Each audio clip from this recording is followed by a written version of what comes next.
L'OTAN ne veut pas la guerre, mais elle est prête à se défendre. Les ministres des Affaires étrangères de l'Alliance, ainsi que les représentants de l'Union européenne, de la Suède et de la Finlande, se sont retrouvés vendredi à Bruxelles.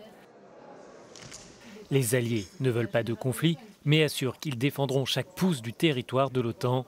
L'Alliance va poursuivre son soutien à l'Ukraine avec l'envoi d'armes de défense, mais elle ne compte pas créer une zone d'exclusion aérienne comme le souhaitait Kiev.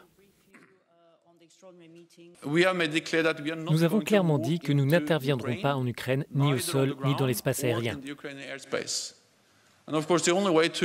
Évidemment, le seul moyen de mettre en place une zone d'exclusion aérienne serait d'envoyer des avions de combat dans l'espace aérien ukrainien et imposer cette exclusion en tirant sur des appareils russes.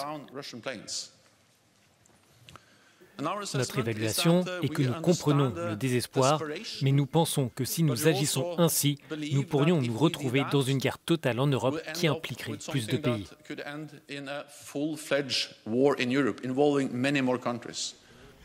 L'OTAN compte aussi envoyer un soutien à la Géorgie et à la Bosnie-Herzégovine. Les deux pays pourraient être les prochaines cibles du président russe. Les alliés demandent à Vladimir Poutine de mettre fin à la guerre et de reprendre la voie diplomatique alors que ses forces menaient une bataille sur la plus grande centrale nucléaire d'Europe.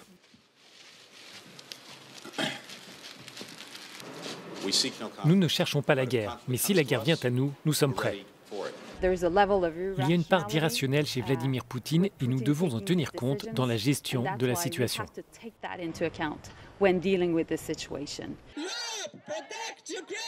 Alors que la guerre s'intensifie en Ukraine, les citoyens en Europe descendent dans la rue par solidarité avec le peuple ukrainien et tous ceux qui fuient les combats. Les manifestants demandent aussi aux dirigeants internationaux de tout faire pour mettre fin au conflit.